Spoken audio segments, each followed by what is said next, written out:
Okay, अब हम लोग एक्सरसाइज नंबर 3.4 को करेंगे। Final exercise before before the review exercise जो हम सीरीज़ कर रहे हैं कैंटा पब्लिशर्स की मैथ्स में रिवीजन सीरीज़। तो उसके अंदर अब हम लोग ये एप्लीकेशन बेस्ड सवाल हैं, जो तरीका था वो हम पिछली एक्सरसाइज में सीख चुके हैं। अब इसके अंदर हमने सिर्फ उसको अप्लाई करना है। तो मैं यहाँ पर आपको बस बताता जाऊँगा कि अप्लाई कैसे करना है और सॉल्व आपने खुद करना है। तो अगर हम लोग क्वेश्चन नंबर 1 को देखें, उसमें कहते हैं an investment grows according to the rational function P of x is equal to 5000 divided by 1 plus 0.005 t squared, where t is the number of years. Calculate the value of the investment after 13 years. तो बहुत ही simple है। वो जब आपको कह रहे हैं टू द रैशनल फंक्शन, तो बुनियादी तौर पर ये बताना चाह रहे हैं कि ये जो P ऑफ x है, दिस इज़ द ग्रोथ, यानी कि जो आपकी ग्रोथ है ये आपको ये P ऑफ x का तो मतलब है कि बस this is a rational expression जो कि है आपके पास 5000 divided by 1 plus 0.005 T squared, ये आपको बताएगी कि आपकी ग्रोथ कितनी है। तो इधर बहुत सिंपली वो आपसे पूछ रहे हैं कि 13 साल बाद कितनी ग्रोथ होगी, तो आपने सिर्फ इधर टी पर 13 पुट कर देना है। जब आप इधर 13 पुट कर देंगे तो ये हो जाएगा 1 प्लस 0.05 13, और बस उसका जो आंसर होगा वही इस क्वेश्चन का आंसर होगा। नेक्स्ट है, आप positive integer is 4 less than another, the sum of the reciprocals of the two positive integers is this, find the two integers. तो वो कह रहे हैं कि एक पॉजिटिव इंटीजर है जो कि 4 लेस देन द अदर है। तो फॉर एग्जांपल हम उनको अज्यूम करते हैं एज एक्स एंड वाई। एक है एक्स और एक है वाई। तो मान लेते हैं एक्स बड़ा वाला है और वाई छोटा वाला है। तो x is equal to x minus 4 is equal to y, यानी अगर एक्स जो बड़ा वाला है उसमें से 4 माइनस कर दिया जाए तो वो दूसरा इंटीजर बन जाता है, क्योंकि वो जो पॉजिटिव इंटीजर है वो 4 लेस देन दी अदर है और ये दोनों पॉजिटिव होंगे। The sum of the reciprocals of the two positive integers is this. So इनका जो सम होगा रेसिप्रोकल्स का वो ये होगा। अब इनके रेसिप्रोकल्स के सम का क्या मुराद है? सो रेसिप्रोकल्स होते हैं इनका जो उलट है। तो 1 ओवर एक्स ये रेसिप्रोकल है एक्स का, यानी पहले इंटीजर का, एंड देन 1 ओवर वाई ये रेसिप्रोकल दूसरे इंटीजर का। इन दोनों के रेसिप्रोकल्स का सम जो है that is 10 divided by 21। So again आपने इसके अंदर साइमल्टेनियस इक्वेशंस का रूल लगाकर सॉल्व करना है, लेकिन यहाँ पर आपको थोड़ा सा रैशनल एक्सप्रेशन के तरीके से सॉल्व करना पड़ेगा इसको, अगर आपने इसको सीधा करना है तो। तो उम्मीद है कि अब आप इस सवाल को सॉल्व कर सकते हैं डिनोमिनेटर सेम करके, जिस तरह हम पहले करते आए हैं। और फिर आप लोगों को जो नॉर्मल तरीका है साइमल्टेनियस इक्वेशंस का, जो हम बहुत बार सीख चुके हैं, उसी को यहाँ पर अप्लाई करना है।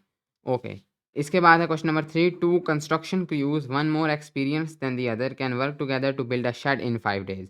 When working separately, the less experienced crew take twice as long to build a shed as the more experienced crew. How long does it take to for each crew to build a shed when working separately? तो यहाँ पर इसका इस तरह के जो सवाल होते हैं कि एक इतने टाइम में कर सकता है और एक इतने टाइम में, और जब वो मिल के करेंगे तो उन्होंने वो कितने टाइम में करेंगे।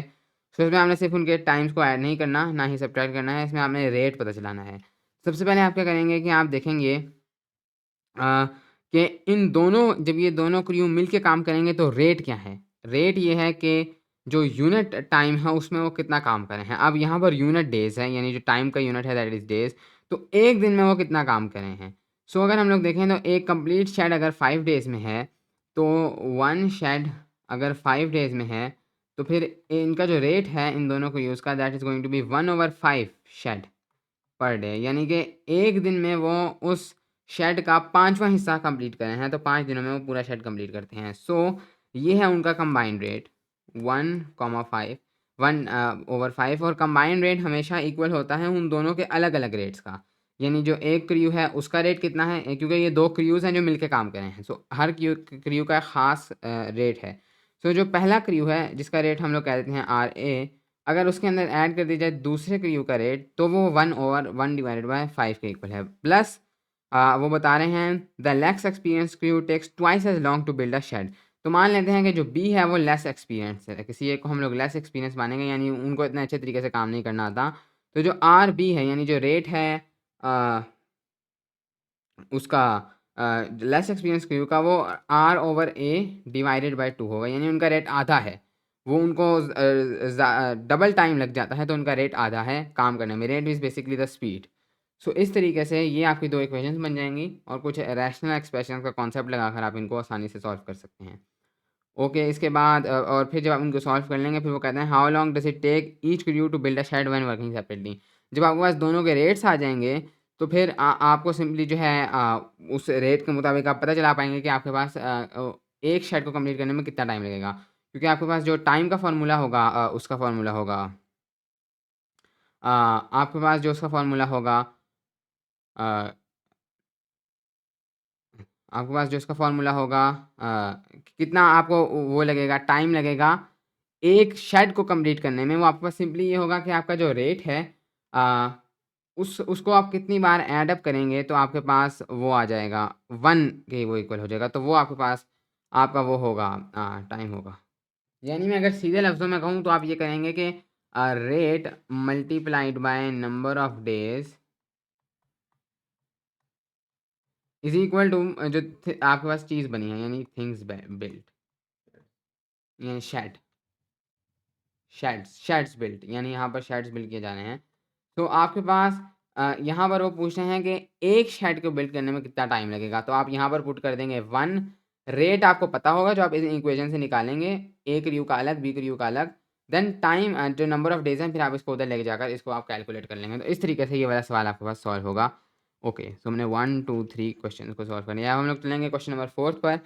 That is two cars P and Q travel at different speeds. If car P covers a distance of 150 kilometers at a speed of 50 and car Q covers a distance of this at a speed of this, are their travel times the same? तो चलिए इसको जल्दी से solve भी कर लेते हैं, बहुत ईजी क्वेश्चन है। वो कह रहे हैं कि कार P जो है वो इतना डिस्टेंस ट्रैवल करती है इस स्पीड पर और टाइम की वो बात कर रहे हैं। तो सबसे पहले जो टाइम का फॉर्मूला है that is time is equal to जो हमारे पास basic formula that is V is equal to D by T, यानी speed is equal to distance divide by time. So time का हो जाएगा distance divided by speed. So ये आपके पास time का फार्मूला। तो अगर हम पहले वाले को देखें सो वो हो जाएगा हमारे पास ए केस में पी केस में बल्कि 150 किलोमीटर और स्पीड है 50। So this is 150 and then speed is 50। मैं यहाँ यूनिट नहीं लिख रहा, तो ये हो जाएगा आपके पास 3 आवर्स। सो 3 आवर्स का आपके पास टाइम है कार पी पर। और अगर हम लोग कार क्यू की बात करें तो उसके अंदर आपके पास टाइम है अगेन, और डिस्टेंस है आपके पास दिस टाइम 120, लेकिन जो स्पीड है that is slow that is 40। तो अब भी आपके पास 3 आवर्स जाता है। तो यस, इसका आंसर है यस कि उनका ट्रैवल टाइम जो है वो सेम है। नेक्स्ट क्वेश्चन है question number 5। A jogger runs at a speed of 8 kilometers per hour. So a jogger runs at a speed of 8 kilometers per hour and covers a distance of 24 kilometers. If another jogger runs at a speed of this, how long will it take to cover the same distance? So again हमारे पास formula है distance is equal to speed multiplied by time. सबसे पहले हम लोग अगर jogger ये जो run करता है इस पर और डिस्टेंस इतनी कवर करता है ओके ओके, सो उन्होंने हमें डिस्टेंस बता दिया है दैट इज़ 24 और तो डिस्टेंस है हमारे पास 24। ओके सॉरी, सो डिस्टेंस है हमारे पास 24 और जो दूसरा जॉगर है उसकी स्पीड है दिस और पहले जॉगर की स्पीड थी दिस। तो अगर दूसरे जॉगर ने भी सेम डिस्टेंस ट्रैवल करनी है तो उसको कितना टाइम लगेगा? तो इधर हमारे पास डिस्टेंस हमारे पास दी हुई है दैट इज़ 24 किलोमीटर्स। जो दूसरा जॉगर है जिसका हमें टाइम निकालना है उसकी स्पीड है 12 किलोमीटर्स पर आवर। सो हमारे पास टाइम कितना होगा? तो सिंपली इसको हम अगर उधर ले जाएँ तो ये हो जाएगा 24 divided by 12 kilometres per hour. Kilometre cut और ये ऊपर आवर आ जाएगा, so that will be time will be 2 hours.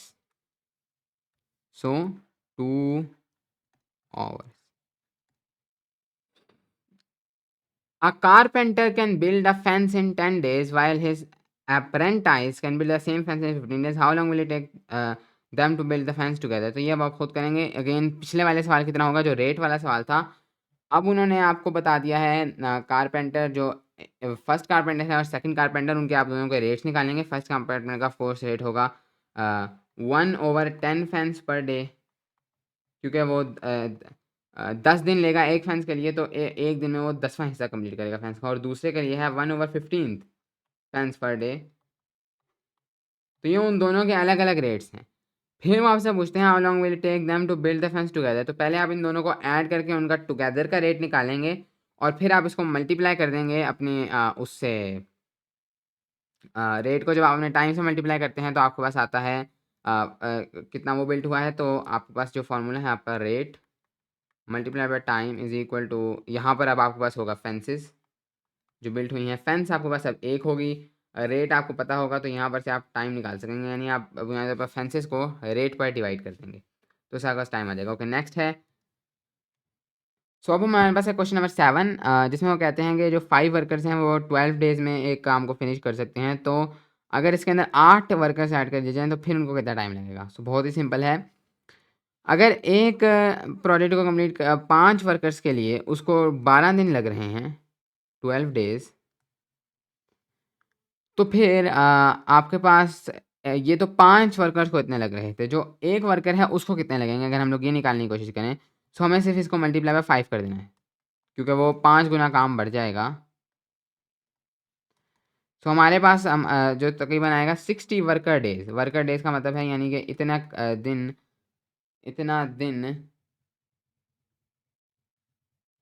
इतना दिन हमारे पास काम करना पड़ेगा उसको वर्कर को।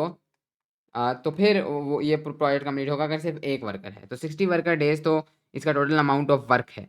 अगर हम 5 वर्कर्स ले आए तो फिर वो डिवाइड बाय 5 होकर 12 रह जाता है। तो ये तो है एक के लिए। अब हम टीम में 8 बंदे लाने हैं तो हमें इसको सिंपली डिवाइडेड बाय 8 करना है।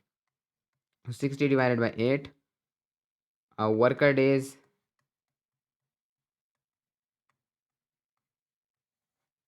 और 8 workers. So this becomes 60 divided by 8 is 7.5 days. So कुछ इस तरीके से हमारे पास इस सवाल का आंसर 7.5 है। Okay next question. Worker M can complete a task in 6 hours and worker N can complete the same task in half of the time it takes worker M। तो सबसे पहले वर्कर M का rate of M मैं लिख रहा हूँ simply, वो क्या है।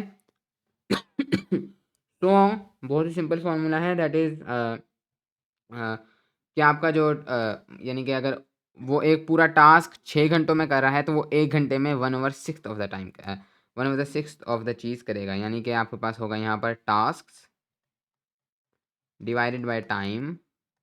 टास्क तो आपके पास सिर्फ एक ही है, एक ही काम करना है उसने, लेकिन उसको इस काम के लिए 6 घंटे लग रहे हैं। तो 1/6 जो है आपके पास इसका रेट होगा, यानी 1/6 टास्क पर आवर।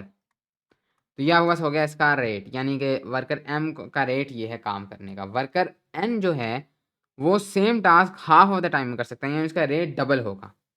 तो अगर वो हाफ ऑफ द टाइम में कर सकता है, रेट ऑफ N यानी वो ज़्यादा तेज़ी से काम कर सकता है। सो टास्क दैट आर वो अगेन 1 ही है, एक ही काम करना है, लेकिन अब उसका टाइम डबल होगा, यानी उसका टाइम हाफ होगा इसके। So that will be 3। तो 1/3 टास्क पर आवर। तो रेट डबल हो गया है, 1/3 डबल है 1/6 के। अगर 1/6 को 2 से मल्टीप्लाई कर दिया जाए तो 1/3 आता है। सो ये तो होगा इन दोनों के अलग अलग रेट्स, लेकिन अगर ये दोनों मिलकर वो काम करने लग जाएँ तो फिर क्या होगा। तो फिर जो रेट आएगा वो इन दोनों का इन दोनों को ऐड करेंगे तो वो वाला रेट आएगा, क्योंकि ये इसको इतना टाइम लगता है, इसको इतना टाइम लगता है। तो अगर उसको ऐड कर लिया जाए तो वो वाला रेट आ जाएगा काम करने का, जो ये दोनों जब मिल के काम करेंगे तो तब होगा। So rate of combined M and N, that is going to be 1/6 plus 1/3।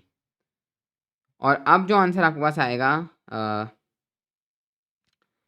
जो कि आपके पास होगा 1/6 प्लस 1/3, अगर हम लोग करें 1/6 प्लस 1/3, so that is 1/2। सो ये होगा आपके पास रेट उनका, अगर ये कंबाइन काम करते हैं यानी आधे, यानी ये तकरीबन आधा टास्क ये कंप्लीट कर लेंगे 1 घंटे में। सो अगर उनके पास ये रेट होगा कंबाइन का, तो उन्होंने पूछा है कि how long will it take them to complete the task together. So अब आपको सिंपली जो है यहाँ पर वो करना है अपना ओके। सो अब आपके पास रेट आ चुका है, तो अब आपके पास फॉर्मूला है बहुत ही simple, that rate is equal to rate multiply by time, यानी 1 घंटे में अगर आप उसको फुल टाइम से मल्टीप्लाई करें तो ऑफकोर्स आपके पास जो काम हुआ है वो आ जाएगा। दैट इज इक्वल, यहाँ पर जो हमारे पास काम है दैट इज टास्क, तो टास्क कंप्लीटेड। सो यहाँ पर टास्क तो हमारे पास एक ही कंप्लीट हो रहा है, रेट है हाफ, तो टाइम क्या होगा, सो ये हाफ उधर चला जाए तो टाइम हमारे पास 2 आवर्स होगा, यानी 2 घंटे लगेंगे अगर ये दोनों कंप्लीट काम करेंगे। So this is our answer in this question. Okay, next question. Okay, next question है question number 9। A solution of this alcohol is mixed with this alcohol to obtain a mixture of this alcohol. If 20 liters of 30% solution are used, how much of the, तो वो कह रहे हैं हमारे पास 30% alcohol है जिसको इस 50% अल्कोहल सोल्यूशन के साथ मिक्स किया गया है। 30% अल्कोहल सोल्यूशन का ये मतलब है कि वो जो अमाउंट है वाटर के अंदर, उस वाटर के अंदर अल्कोहल को मिक्स किया गया है। तो 30% में जो पूरा वाटर है उसमें 30% उसके अंदर अल्कोहल मिक्स किया गया है। बाकी में जो आपके पास वाटर लिया गया उससे आधा अल्कोहल मिक्स किया गया, तो वो 50% बन गया। जब हम उन दोनों को मिक्स किया तो 40% बन गया, यानी पूरे पानी से सिर्फ 40% उसके अंदर अल्कोहल था। तो अगर 30% सोल्यूशन के अंदर तो 20 लीटर्स थे, तो फिर 50% सोल्यूशन के कितने थे? तो इसके हम बहुत ही सिंपल बना सकते हैं। अगर हम लोग देखें तो इन दोनों को मिलाकर तो अल्कोहल फ्रॉम ए, यानी जो ए सोल्यूशन था, प्लस अगर हम लोग करें alcohol from B, then this equals to alcohol together. So अगर इधर हम लोग देखें तो अल्कोहल फ्रॉम ए कितनी थी, यानी कि सबसे पहले तो इस इक्वेशंस की सेंस बनती है, क्योंकि अगर हम लोग जिन दोनों को हमने मिक्स किया है उन दोनों के अंदर जितनी ओरिजिनल अल्कोहल मौजूद थी प्योर, उन दोनों को ऐड करें तो फाइनल में भी उतनी ही होगी, एक्स्ट्रा कहीं से अल्कोहल तो आ नहीं सकती। सो अल्कोहल फ्रॉम ए अगर हम लोग निकालें तो वो थी 30% ऑफ 20 लीटर्स, यानी कि जो फार्मूला होगा कि उसके अंदर कितनी अल्कोहल मौजूद थी, वो सिंपली हो गया, आपने 30% को मल्टीप्लाई कर देना है विद आपके पास जो आपकी अमाउंट है 20 लीटर, सो 20 L। सो ये होगी इतनी अल्कोहल प्लस 50% अल्कोहल थी बी में, लेकिन अब आपको वो नहीं पता अमाउंट, तो आप सिंपली यहाँ पर लिख सकते हैं एक्स, उस एक्स को हम फाइंड आउट करते हैं, is equal to alcohol together. अब टुगेदर अभी कितनी होगी 40%, लेकिन हम मल्टीप्लाई किसके साथ करेंगे, वॉल्यूम के साथ, जो वॉल्यूम है पता ही नहीं, सो हम वॉल्यूम यहाँ पर लिख सकते हैं एज 20 लीटर्स प्लस एक्स, क्योंकि वो इन दोनों का ऐड करके आया है कुछ इस तरीके से। सो नाउ हम इसको किस तरह सॉल्व करेंगे, 30% ऑफ 20 लीटर्स इज, कैलकुलेटर पे आप सिंपली लिखेंगे 30, फिर शिफ्ट डालकर ब्रैकेट के ऊपर परसेंटेज का sign multiplied by 20, so this equal 6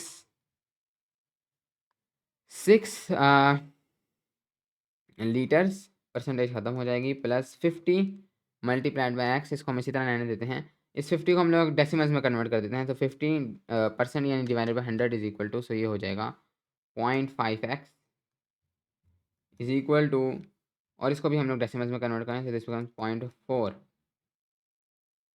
0.4 into 20 litres plus x. Okay, next अब हम लोगों ने सिंपली इसको सॉल्व आउट करना है। 6 litres plus 0.5x is equal to 0.4 into 20, so ये कितना होगा 0.4 इंटू 20, 8 लीटर्स प्लस 0.4x, इन दोनों को इधर ले आए, सो ये हो जाएगा 0.5 minus 0.4, 0.1 x is equal to 2 litres, x is equal to 2 litres divided by 0.1, so 2 divided by 0.1 20, so this means कि हमारे पास दूसरे का भी 20 लीटर्स यूज़ किए गए थे, दोनों के सेम लीटर्स यूज़ किए गए थे, और इससे सेंस भी बनती है क्योंकि जब दोनों के सेम लीटर्स यूज़ किए गए थे तब यहाँ 30 था 50, तो एग्जैक्टली उसके हाफ में 40% हमारे पास सोल्यूशन आया है together. Okay, so this is our answer. So अब हम लोग बढ़ेंगे towards next question. Next question है क्वेश्चन नंबर 10। सो इस क्वेश्चन में हमने इसको पढ़ा है, इसमें देर इज सम प्रॉब्लम, उन्होंने जो हमें ओवरऑल एलॉय दिया है उसका उन्होंने हमें मास नहीं बताया। सो यहाँ पर कोई इन्फॉर्मेशन उन्होंने कम बताई है, so there is some problem in this question, तो इसको सॉल्व करना पॉसिबल नहीं है। ओके, नेक्स्ट क्वेश्चन है हमारे पास क्वेश्चन नंबर 11। इसके अंदर उन्होंने हमें कहा है कि एक पैसेंजर ट्रेन है जिसकी स्पीड दूसरी ट्रेन से जो फ्रेट ट्रेन है उससे 20 माइल्स पर आवर ज़्यादा है। सो इधर मान लेते हैं कि जो पहली ट्रेन है पैसेंजर ट्रेन उसकी जो स्पीड है दैट इज़ v। सो जो आपकी जो फ्रेट ट्रेन है उसकी स्पीड है v। सो जो आपकी पैसेंजर ट्रेन होगी, सो this is the freight train, इसकी स्पीड है v। जो आपके पास पैसेंजर ट्रेन होगी उसकी स्पीड होगी v प्लस 20 और आगे इसका यूनिट। देन वो आपके पास कहता है कि 390 माइल्स और पैसेंजर ट्रेन ट्रैवल करती है, 270 माइल्स फ्रेट ट्रेन ट्रैवल करती है इन द सेम टाइम। तो टाइम अगर दोनों का सेम है तो हमारे पास फॉर्मूला होता है v is equal to D T. तो टाइम देन दोनों का सेम है, सो टी का यहाँ से फॉर्मूला बनेगा टी का यहाँ से फॉर्मूला बनेगा D divide by V, distance divided by the speed. तो पहली फ्रेट ट्रेन की अगर हम लोग देखें, फ्रेट ट्रेन तो डिस्टेंस ट्रैवल कर रही है that is 270 miles divided by the divided by the time divided by the velocity जो कि है इसकी v is equal to here that is 390 miles divided by v plus 20। So अब आपने इसको सिंपली सॉल्व करना है इस इक्वेशन को, जो कि मैं आप पे छोड़ता हूँ, तो इससे आप इसका आंसर निकाल पाएंगे। Okay, next and the final question that is final question is a hiker travels 5 miles uphill to a mountain peak at a steady pace. On the way down she takes advantage of the steeper slope and walks 10% faster. The downhill trip takes 1 hour less than the uphill trip. What was the hiker's original effort? अब uphill speed, तो हम दो equations में इस सवाल को बहुत आसानी से सॉल्व कर सकते हैं। सबसे पहले जो हम इक्वेशन बनाएंगे वो उनकी वेलोसिटीज़ के बारे में बनाएंगे। सो लेट्स से कि जब वो ऊपर गई थी सो उसकी वेलोसिटी थी, सो ये अगर मैं पहाड़ बनाऊँ, जब वो ऊपर गई थी तो उसकी वेलोसिटी थी v1 और उसकी जो टाइम था that was t1। And then जब नीचे आएगी तो वो जो थी वेलोसिटी दैट वाज v2 और टाइम था t2। तो इससे मैं थोड़ा समझने में आसानी होगी। जो डिस्टेंस थी वो दोनों में सेम थी, दैट वाज 5 माइल्स, जो कि ये डिस्टेंस थी।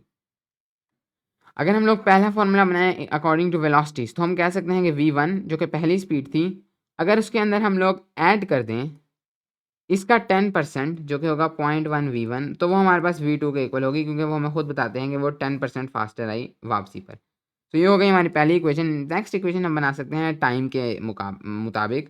सो अगर हम टाइम के मुताबिक बनाएं तो हम कह सकते हैं कि जो t1 था, यानी जो पहली बारी ये गई थी, अगर उसके अंदर हम लोग उसके अंदर से हम लोग माइनस कर दें 1 घंटा, तो वो हमारे पास इक्वल हो जाता है t2 का, क्योंकि उसे वापस आने में 1 घंटा कम लगा। ओके, सो अब हम लोग निकाल सकते हैं अपनी वेलोसिटी। हमें v1 निकालना है। अब इसके हमारे पास दो इक्वेशन हैं, तो हमें दो वेरिएबल्स ही चाहिए। हमारे पास यहाँ 4 वेरिएबल्स हैं, तो हमें दो वेरिएबल से छुटकारा हासिल करना होगा। तो then हम लोग क्या कर सकते हैं कि अगर हम लोग देखें v1, इसको हम लोग लिख सकते हैं as d1 divided by t1। तो we can write this, d1 हमें पता है, तो ये वाली इक्वेशन हम लोग इसको सिंप्लीफाई करके लिखेंगे ऊपर, तो ये हो जाएगी हमारे पास d1 divided by t1। d1 we know which is 5, so मैं 5 डिवाइडेड बाई t1 लिखता हूँ। 5 divided by t1 plus 0.1, 5 divided by again t1 is equal to 5 divided by t2। Okay, और सो जो हमारे पास v2 है उसको हम लिखेंगे as d2 divided by t2। तो d2 भी हमारे पास 5 है। तो ये दो हमारे पास हमारी इक्वेशंस बन गई हैं। इसके अंदर आप देखें तो हमारे पास दो ही वेरिएबल्स हैं, t1 t2 t1 t2। तो इन दोनों को जब आप साइमल्टेनियसली सॉल्व करेंगे सो आप लोग अपने टाइम तक पहुंच जाएंगे। जो टाइम 1 होगा उसके बाद आप इस इक्वेशन में अपने टाइम को पुट करेंगे, डिस्टेंस को पुट करेंगे, तो आपके पास आपकी वेलोसिटी आ जाएगी। ओके, तो थैंक यू। तो इसके साथ ही हमारी एक्सरसाइज कंप्लीट हुई।